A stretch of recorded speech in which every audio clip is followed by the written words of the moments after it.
Good evening, and welcome to Twilight Tales by Living Well and Wild, a series of fantasy bedtime stories for grown-ups.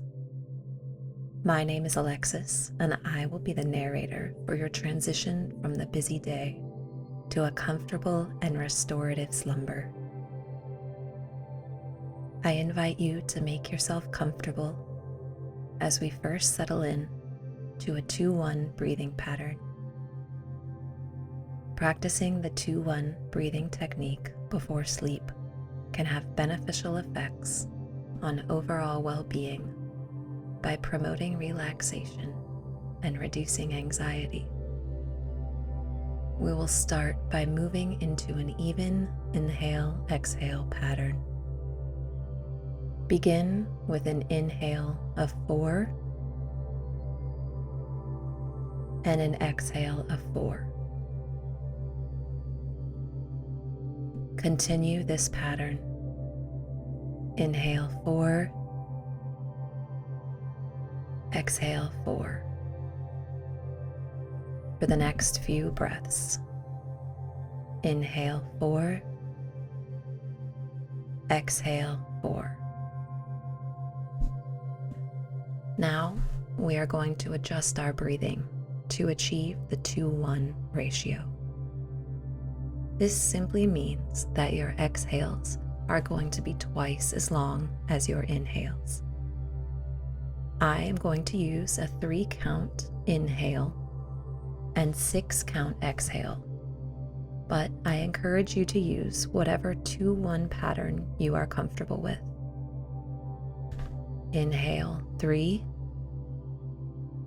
exhale 6.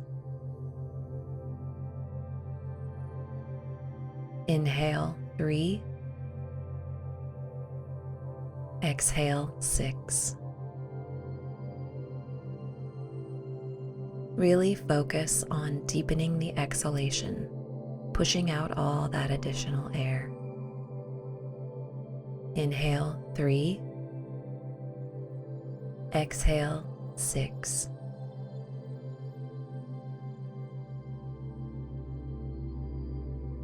Take a few moments to settle into these breaths.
Chapter 12, The Unenchanted Plain.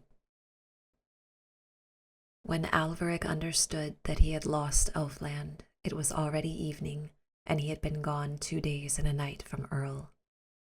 For the second time, he lay down for the night on that shingly plain whence Elfland had ebbed away, and at sunset the eastern horizon showed clear against turquoise sky, all black and jagged with rocks, without any sign of Elfland. And the twilight glimmered, but it was Earth's twilight, and not that dense barrier for which Alveric looked, which lies between Elfland and Earth. And the stars came out and were the stars we know, and Alveric slept below their familiar constellations. He awoke in the birdless dawn very cold, hearing old voices crying faintly far off as they slowly drifted away like dreams going back to dreamland. He wondered if they would come to Elfland again, or if Elfland had ebbed too far. He searched all the horizon eastwards, and still saw nothing but the rocks of that desolate land. so he turned again toward the fields we know. He walked back through the cold with all his impatience gone, and gradually some warmth came to him from walking, and later a little from the autumnal sun. He walked all day, and the sun was growing huge and red when he came again to the leather worker's cottage. He asked for food, and the old man made him welcome. His pot was already simmering for his own evening meal, and it was not long before Alveric was sitting at the old table before a dish full of squirrels' legs, hedgehogs, and rabbits' meat. The old man would not eat till Alveric had eaten, but waited on him with such solicitude that Alveric felt that the moment of his opportunity was come, and turned to the old man as he offered him a piece of the back of a rabbit, and approached the subject of Elfland. "The twilight is further away," said Alveric. "Yes, yes," said the old man without any meaning in his voice, whatever he had in his mind. "When did it go?" asked Alveric. "The twilight, master," said his host. "Yes," said Alveric. "Ah, the twilight," the old man said. "The barrier," said Alveric, and he lowered his voice, although he knew not why, "between here and Elfland." At the word Elfland, all comprehension faded out of the old man's eyes. "Ah," he said. "Old man," said Alveric, "you know where Elfland has gone." "Gone," said the old man. That innocent surprise, thought Alveric, must be real, but at least he knew where it had been. It used to be only 2 fields away from his door. "Elfland was in the next field once," said Alveric. And the old man's eyes roved back into the past, and he gazed as it were on old days a while. Then he shook his head, and Alveric fixed him with his eye. "You knew Elfland," he exclaimed. Still the old man did not answer. "You knew where the border was," said Alveric. "I am old," said the leather worker, "and I have no one to ask." When he said that, Alveric knew that he was thinking of his old wife, and he knew too that had she been alive and standing there at that moment yet, he would have no news of Elfland. There seemed little more to say, but a certain petulance held him to the subject after he knew it to be hopeless. "Who lives to the east of here?" he said. "To the east," the old man replied. "Master, are there not north and south and west that you needs must look to the east?" There was a look of entreaty in his face, but Alveric did not heed it. "Who lives to the east?" he said. "Master, no one lives to the east," he answered. And that indeed was true. "What used to be there?" said Alveric. And the old man turned away to see to the stewing of his pot, and muttered as he turned, so that one hardly heard him. "The past," he said. No more would the old man say, nor explain what he had said. So Alveric asked him if he could have a bed for the night, and his host showed him the old bed he remembered across that vague number of years. And Alveric accepted the bed without more ado, so as to let the old man go to his own supper.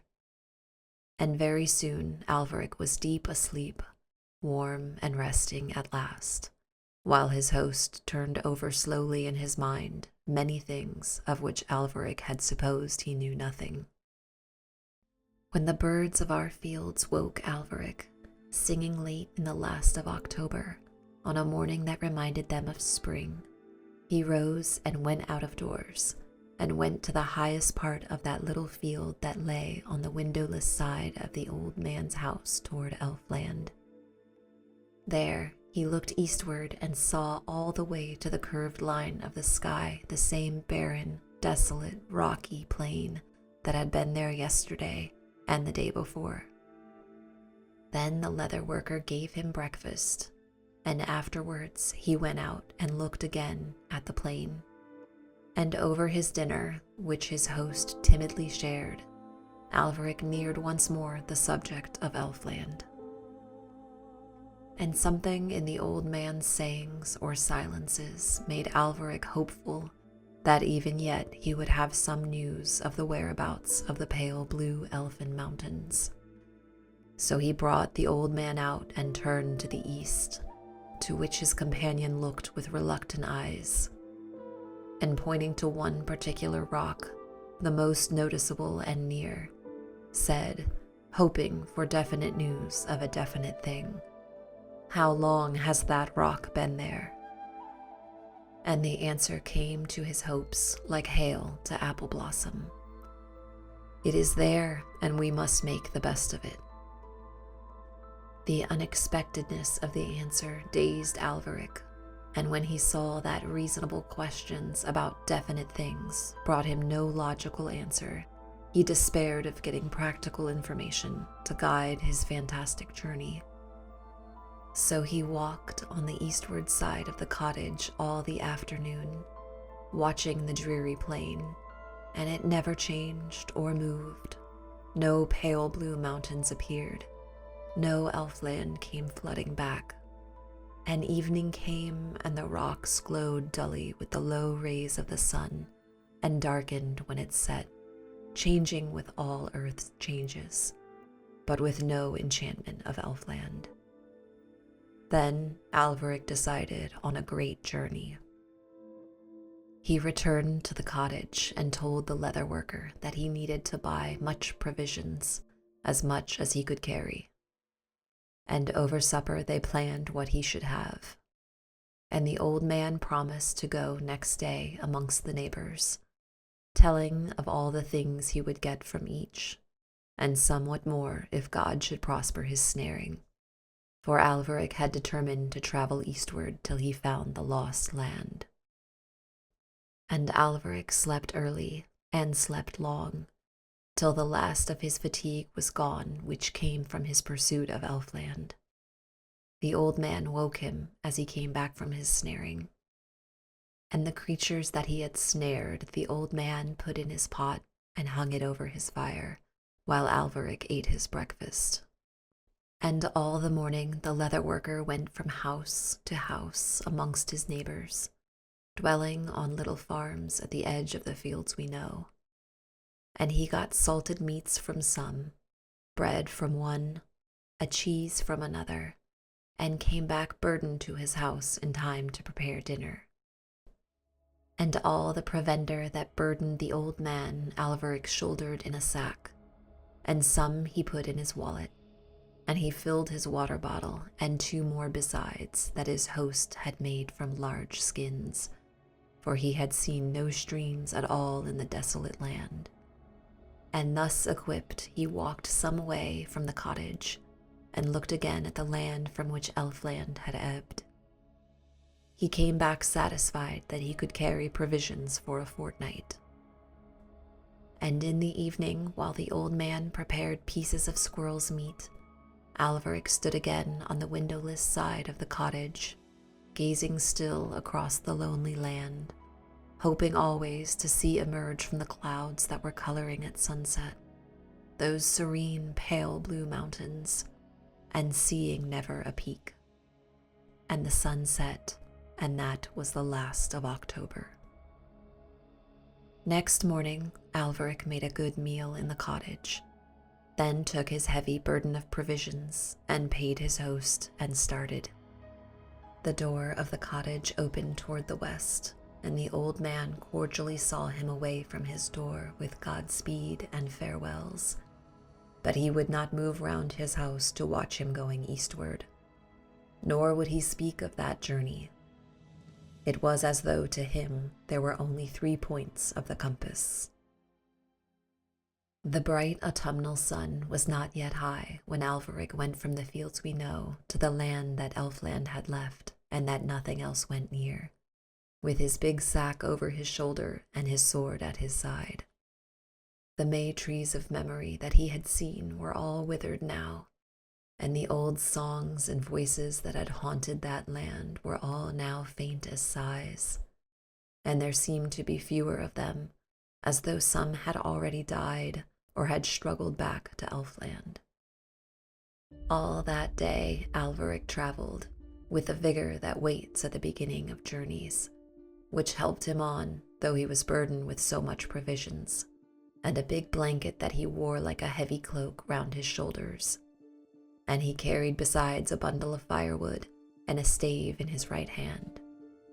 He was an incongruous figure with his stave and his sack and his sword, but he followed one idea, one inspiration, one hope, and so shared something of the strangeness that all men have who do this. Halting at noon to eat and rest, he went slowly on again and walked till evening, even though he did not rest as he had intended.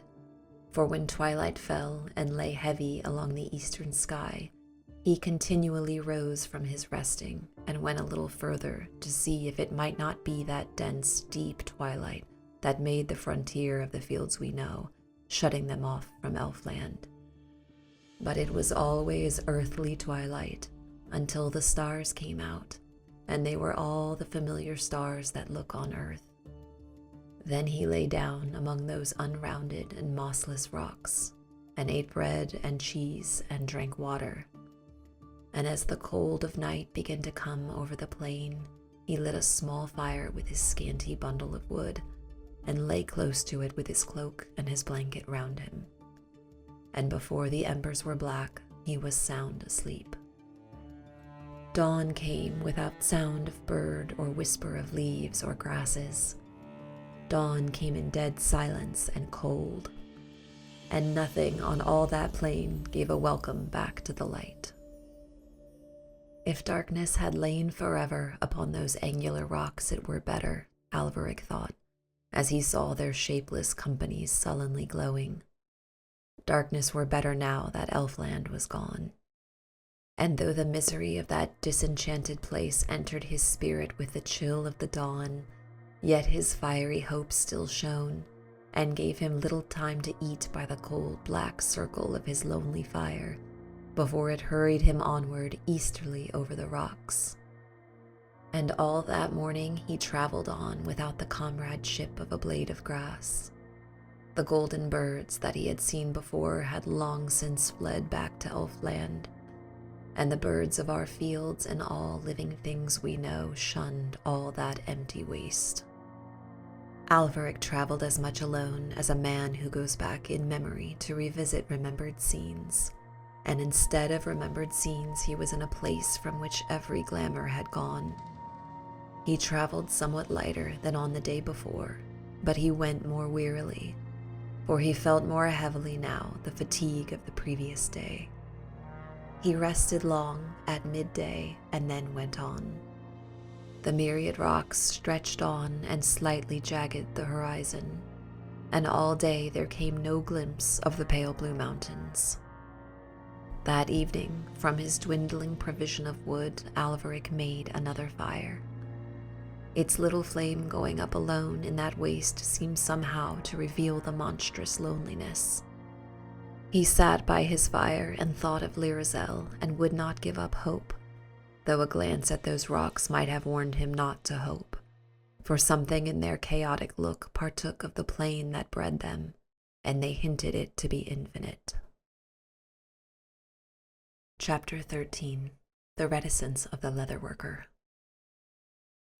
It was many days before Alveric learned from the monotony of the rocks that one day's journey was the same as another, and that by no number of journeys would he bring any change to his rugged horizons, which were all drearily like the ones they replaced, and never brought a view of the pale blue mountains. He had gone, while his fortnight's provisions grew lighter and lighter, for 10 days over the rocks. It was now evening, and Alveric understood at last that if he traveled further and failed soon to see the peaks of the Elfin mountains, he would starve. So he ate his supper sparingly in the darkness, his bundle of firewood having long since been used, and abandoned the hope that had led him. And as soon as there was any light at all to show him where the east was, he ate a little of what he had saved from his supper, and started his long tramp back to the fields of men, over rocks that seemed all the harsher because his back was to Elfland. All that day he ate and drank little, and by nightfall he still had left full provisions for 4 more days. He had hoped to travel faster during these last days if he should have to turn back, because he would travel lighter.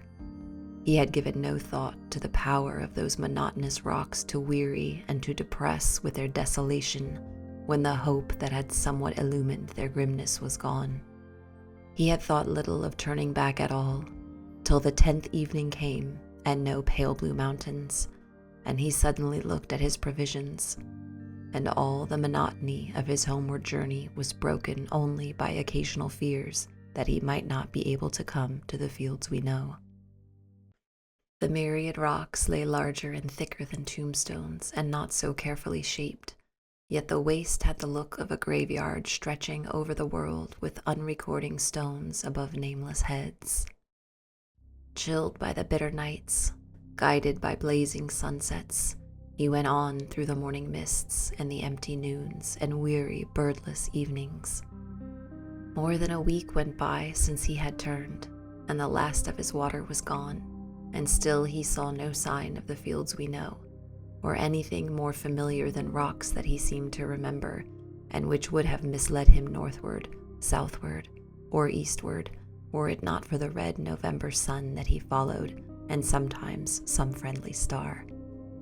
And then at last, just as the darkness fell blackening that rocky multitude, there showed westward over the rocks, pale at first against remnants of sunset, but growing more and more orange, a window under one of the gables of Man.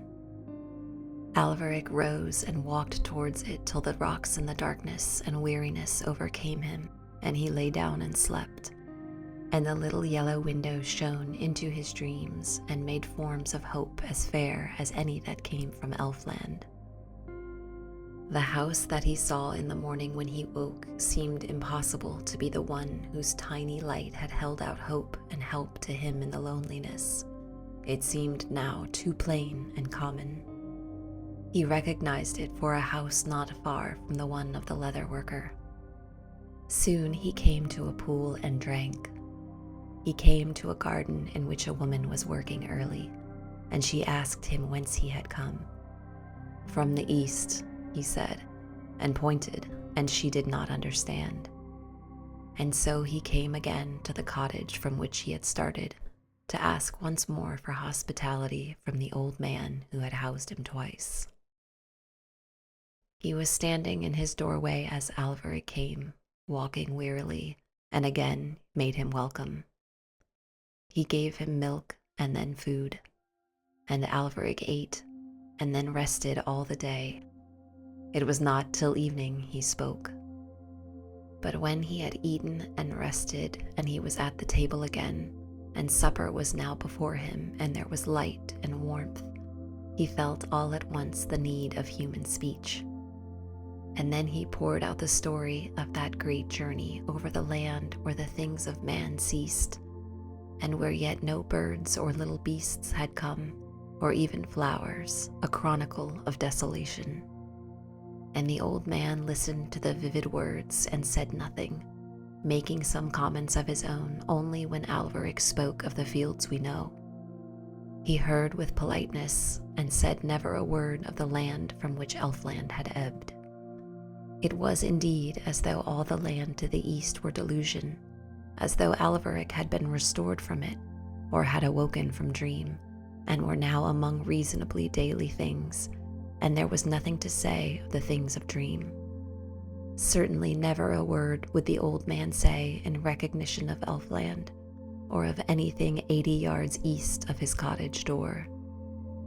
Then Alveric went to his bed, and the old man sat alone till his fire was low, thinking of what he had heard and shaking his head. And all the next day Alveric rested there, or walked in the old man's autumn-smitten garden, and sometimes he tried again to speak with his host of his great journey in the desolate land, but got from him no admission that such lands were, checked always by his avoidance of the topic, as though to speak of these lands might bring them nearer. And Alveric pondered on many reasons for this. Had the old man been to Elfland in his youth and seen something he greatly feared, perhaps barely escaping from death or an age-long love? Was Elfland a mystery too great to be troubled by human voices? Did these folk dwelling there at the edge of our world know well the unearthly beauty of all the glories of Elfland, and fear that even to speak of them might be a lure to draw them whither their resolution, barely perhaps, held them back? Or might a word said of the magical land bring it nearer, to make fantastic and elvish the fields we know? To all these ponderings of Alveric there was no answer. And yet one more day Alveric rested, and after that he set out to return to Earl. He set out in the morning, and his host came with him out of the doorway, saying farewell and speaking of his journey home and of the affairs of Earl, which were food for gossip over many farmlands. And great was the contrast between the good man's approval that he showed thus for the fields we know, over which Alveric journeyed now, and his disapproval for those other lands which Alveric's hopes still turned. And they parted, and the old man's farewells dwindled, and then he turned back into his house, rubbing his hands contentedly as he slowly went, for he was glad to see one who had looked toward the fantastic lands turn now to a journey across the fields we know. In those fields the frost was master, and Alveric walked over the crisp gray grass and breathed the clear fresh air, thinking little of his home or his son, but planning how even yet he might come to Elfland, for he thought that further north there might be a way, coming round perhaps behind the pale blue mountains. That Elfland had ebbed too far for him to overtake it there he felt despairingly sure, but scarcely believed it had gone along the entire frontier of Twilight, where Elfland touches earth as far as poet has sung. Further north he might find the frontier, unmoved, lying sleepy with twilight, and come under the pale blue mountains and see his wife again. Full of these thoughts he went over the misty mellow fields, and full of his dreams and plans about that phantasmal land, he came in the afternoon to the woods that brood above Earl. He entered the wood, and deep though he was amongst thoughts that were far from there, he soon saw the smoke of a fire a little way off, rising gray among the dark oak boles. He went towards it to see who was there, and there were his son and Zerundarel warming their hands at the fire. "Where have you been?" called Orion as soon as he saw him. "Upon a journey," said Alveric. "Oth is hunting," Orion said, and he pointed in the direction whence the wind was fanning the smoke. And Zerundarel said nothing, for she saw more in Alveric's eyes than any questions of hers would have drawn from his tongue. Then Orion showed him a deer skin on which he was sitting. "Oth shot it," he said. There seemed to be a magic all around that fire of big logs quietly smoldering in the woods upon autumn's discarded robe that lay brilliant there, and it was not the magic of Elfland, nor had Zerundarel called it up with her wand. It was only a magic of the wood's very own.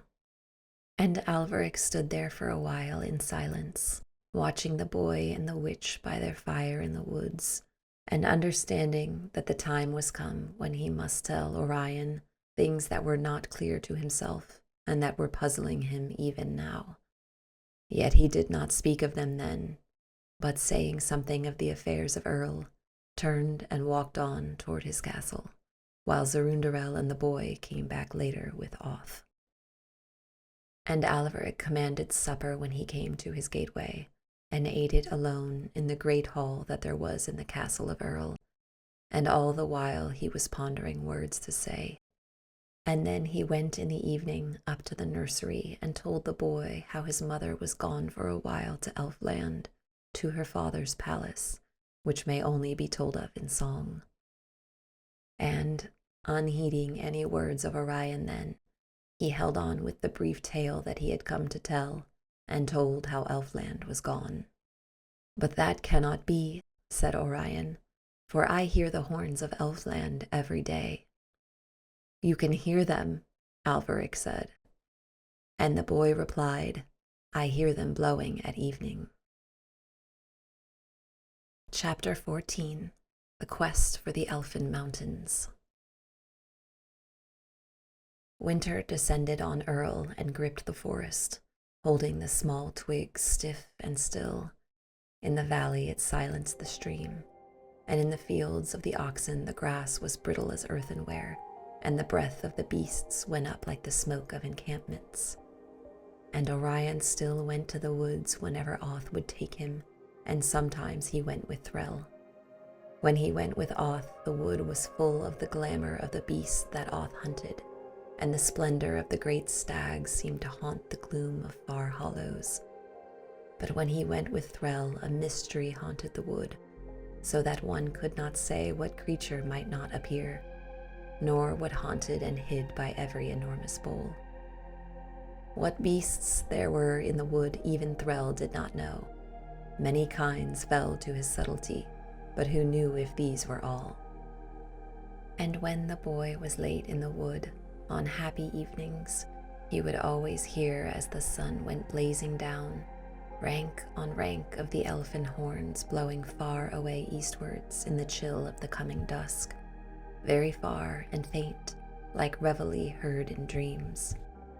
From beyond the woods they sounded, all those ringing horns, from beyond the downs, far over the furthest curve of them, and he knew them for the silver horns of Elfland.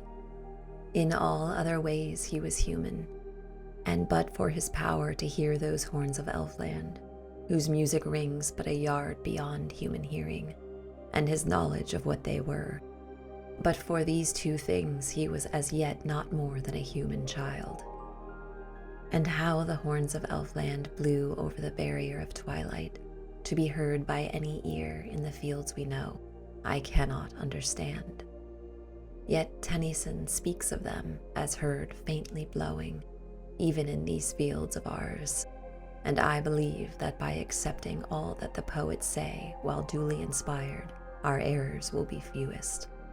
So, though science may deny or confirm it, Tennyson's lines shall guide me here. Alveric in those days went through the village of Earl, with his thoughts far from there, moodily, and he stopped at many doors, and spoke and planned, with his eyes always fixed, as it seemed, on things no one else could see. He was brooding on far horizons, and the last, over which was Elfland. And from house to house he gathered a little band of men. It was Alveric's dream to find the frontier further north, to travel on over the fields we know, always searching new horizons, till he came to some place from which Elfland had not ebbed. To this he determined to dedicate his days. When Lirazel was with him amongst the fields we know, his thoughts had ever been to make her more earthly. But now that she was gone, the thoughts of his own mind were becoming daily more elvish, and folk began to look sideways at his fantastic mien. Dreaming always of Elfland and of elvish things, he gathered horses and provender, and made for his little band so huge a store of provisions that those who saw it wondered. Many men he asked to be of that curious band, and few would go with him to haunt horizons when they heard whither he went. And the first that he found to be of that band was a lad that was crossed in love, and then a young shepherd well used to lonely spaces. then one that had heard a curious song that someone sang one evening. It had set his thoughts roving away to impossible lands, and so he was well content to follow his fancies. One huge full moon one summer had shone all a warm night long on a lad as he lay in the hay, and after that he had guessed or seen things that he said the moon showed him. Whatever they were, none else saw any such things in Earl. He also joined Alveric's band as soon as he asked him. It was many days before Alveric found these four, and more he could not find, but a lad that was quite witless, and he took him to tend the horses, for he understood horses well, and they understood him, though no human man or woman could make him out at all, except his mother, who wept when Alveric had his promise to go, for she said that he was the prop and support of her age, and knew what storms would come, and when the swallows would fly, and what colors the flowers would come up from seeds she sowed in her garden, and where the spiders would build their webs, and the ancient fables of flies. She wept and said that there would be more things lost by his going than ever folk guessed in Earl. But Alveric took him away. Many go thus. And one morning 6 horses heaped and hung with provisions all round their saddles waited at Alveric's gateway, with the 5 men that were to roam with him as far as the world's edge. He had taken long counsel with Serundarel, but she said that no magic of hers had power to charm Elfland or to cross the dread will of its king. He therefore commanded Orion to her care, knowing well that though hers was but simple or earthly magic, yet no magic likely to cross the fields we know, nor curse nor rune directed against his boy would be able to thwart her spell. And for himself he trusted to the fortune that waits at the end of long, weary journeys. To Orion he spoke long, not knowing how long that journey might be before he again found Elfland, nor how easily he might return across the frontier of Twilight. He asked the boy what he desired of life. "To be a hunter," said he. "What will you hunt while I am over the hills?" said his father. "Stags, like Oth," said Orion. Alveric commended that sport, for he himself loved it. "And some day I will go a long way over the hills and hunt stranger things," said the boy. "What kind of things?" asked Alveric, but the boy did not know. His father suggested different kinds of beasts. "No, stranger than them," said Orion, "stranger even than bears." "But what will they be?" asked his father. "Magic things," said the boy. But the horses moved restlessly down below in the cold, so that there was no time for more idle talk, and Alveric said farewell to the witch and his son, and strode away thinking little of the future, for all was too vague for thought. Alveric mounted his horse over the heaps of provisions, and all the band of 6 men rode away. The villagers stood in the street to see them go. All knew their curious quest, and when all had saluted Alveric and all had called their farewells to the last of the riders, a hum of talk arose. And in the talk was contempt of Alveric's quest, and pity, and ridicule, and sometimes affection spoke, and sometimes scorn. Yet in the hearts of all there was envy, for their reason mocked the lonely roving of that outlandish adventure, but their hearts would have gone. And away rode Alveric out of the village of Earl with his company of adventurers behind him. A moonstruck man, a madman, a lovesick lad, a shepherd boy, and a poet. And Alveric made Vand, the young shepherd, the master of his encampment, for he deemed him to be the sanest among his following. But there were disputes at once as they rode, before they came to make any encampment. And Alveric, hearing or feeling the discontent of his men, learned that on such a quest as his, it was not the sanest, but the maddest that should be given authority. So he named Niv, the witless lad, the master of his encampment, and Niv served him well till a day that was far thence, and the moonstruck man stood by Niv, and all were content to do the bidding of Niv, and all honored Alveric's quest. And many men in numerous lands do saner things with less harmony. They came to the uplands and rode over the fields, and rode till they came to the furthest hedges of men, and to the houses that they have built at the verge, beyond which even their thoughts refuse to fare. Through this line of houses at the edge of those fields, 4 or 5 in every mile, Alveric went with his queer company. The leather worker's hut was far to the south. Now he turned northward, to ride past the backs of the houses, over fields through which once the barrier of twilight had run, till he should find some place where Elfland might seem not to have ebbed so far. He explained this to his men, and the leading spirits, Niv, and Zend, who was moonstruck, applauded at once. And Thil, the young dreamer of songs, said the scheme was a wise one too. And Vand was carried away by the keen zeal of these 3, and it was all one to Rannoch the lover. And they had not gone far along the backs of the houses when the red sun touched the horizon, and they hastened to make an encampment by what remained of the light of that short winter's day. And Niv said they would build a palace like those of kings, and the idea fired Zen to work like 3 men, and Thil helped eagerly.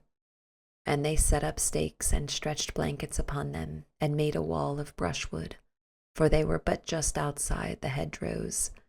And Vand helped too with rough hurdles, and Rannoch toiled on wearily. And when all was finished, Niv said that it was a palace. And Alveric went in and rested while they lit a fire outside. And Vand cooked a meal for them all, which he did every day for himself upon lonely downs, and none could have cared for the horses better than Niv. And as the gloaming faded away, the cold of winter grew, and by the time that the first star shone, there seemed nothing in all the night but bitter cold. Yet Alveric's men lay down by their fire in their leathers and furs and slept, all but Rannoch the lover. To Alveric, lying on furs in his shelter, watching red embers glowing beyond dark shapes of his men, the quest promised well. He would go far north, watching every horizon for any sign of Elfland. He would go by the border of the fields we know, and always be near provisions. And if he got no glimpse of the pale blue mountains, he would go on till he found some field from which Elfland had not ebbed, and so come round behind them. And Niv and Zend and Thil had all sworn to him that evening that before many days were gone, they would surely all find Elfland. Upon this thought he slept.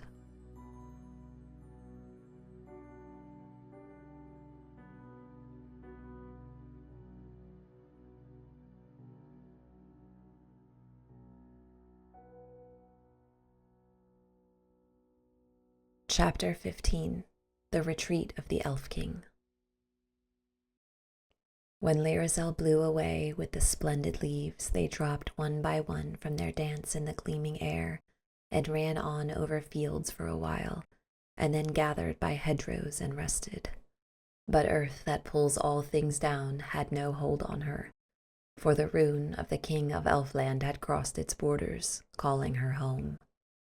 So she rode carelessly the great northwest wind, looking down idly on the fields we know, as she swept over them homewards. No grip had earth on her any longer at all, for with her weight, which is where earth holds us, were gone all her earthly cares. She saw without grief old fields wherein she and Alveric walked once. They drifted by. She saw the houses of men, these also passed, and deep and dense and heavy with color, she saw the border of Elfland. A last cry earth called to her with many voices, a child shouting, rooks cawing, the dull lowing of cows, a slow cart heaving home. Then she was into the dense barrier of twilight, and all earth's sounds dimmed suddenly.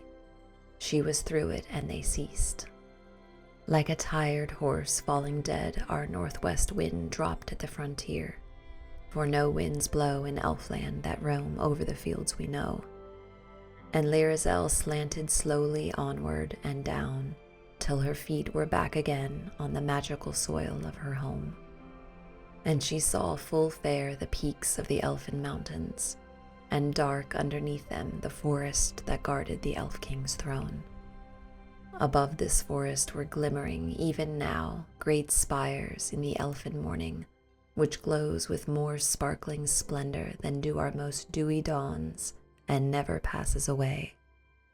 Over the elfin land the elfin lady passed with her light feet, touching the grasses as thistledown touches them when it comes down to them and brushes their crests, while a languid wind rolls it slowly over the fields we know.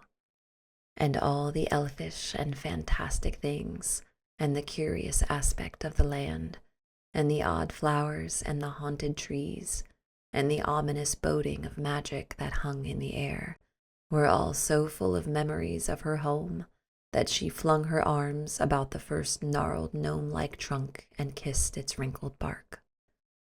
And so she came to the enchanted wood, and the sinister pines that guarded it, with the watchful ivy leaning over their branches, bowed to Lirazel as she passed. Not a wonder in that wood, not a grim hint of magic, but brought back the past to her as though it had scarcely gone. It was, she felt, but yesterday morning that she had gone away, and it was yesterday morning still. As she passed through the wood, the gashes of Alveric's sword were yet fresh and white on the trees. And now a light began to glow from the wood, then flash upon flash of colors, and she knew they shone from the glory and splendor of flowers that girdled the lawns of her father. To these she came again, and her faint footprints that she had made as she left her father's palace and wondered to see Alveric there were not yet gone from the bended grass and the spider's webs and the dew. There the great flowers glowed in the elfin light, while beyond them there twinkled and flashed, with the portal through which he had left it still open to the wide lawns, the palace that may not be told of but only in song. Thither Lirazel returned, and the Elf King, who heard by magic the tread of her soundless feet, was before his door to meet her. His great beard almost hid her as they embraced. He had sorrowed for her long through that elfin morning. He had wondered despite his wisdom. He had feared for all his runes. He had yearned for her as human hearts may yearn, for all that he was of magic stock dwelling beyond our fields. And now she was home again, and the elfin morning brightened over leagues of Elfland with the old Elf King's joy, and even a glow was seen upon slopes of the elfin mountains. And through the flash and glimmer of the vast doorway they passed into the palace once more. The knight of the Elf King's guards saluted with his sword as they went, but dared not turn his head after Lirazel's beauty.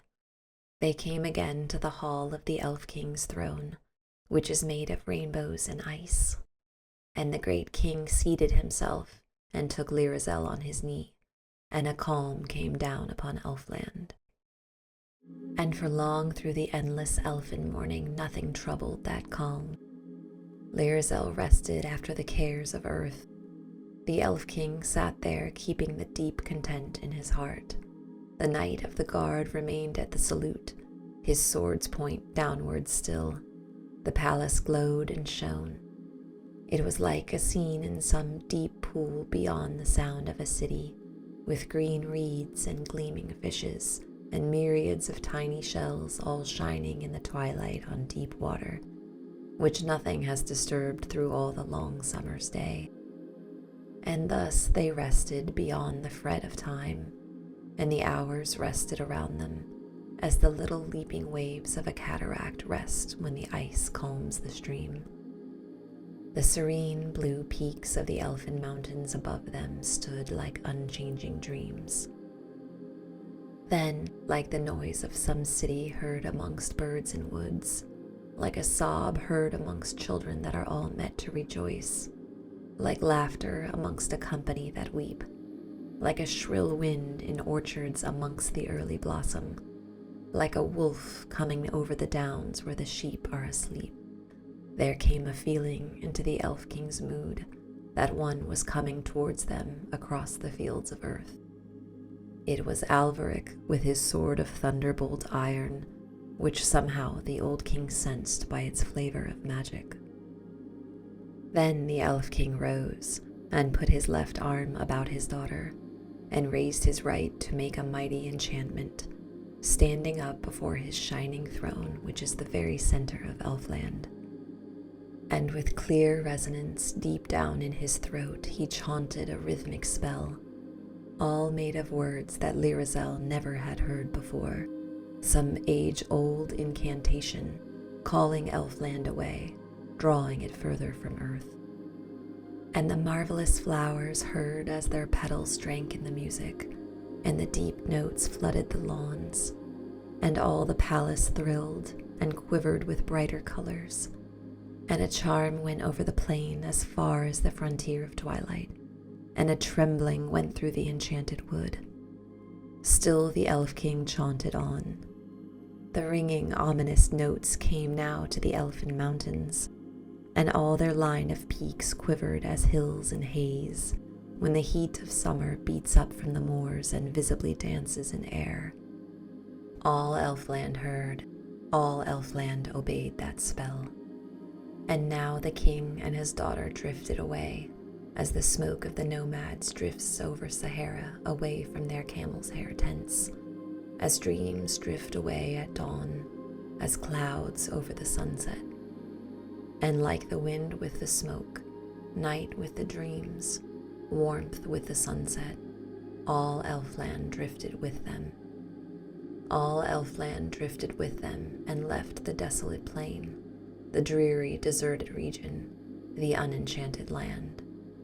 So swiftly that spell was uttered, so suddenly Elfland obeyed, that many a little song, old memory, garden or may tree of remembered years, was swept but a little way by the drift and heave of Elfland, swaying too slowly eastwards till the elfin lawns were gone, and the barrier of twilight heaved over them and left them among the rocks.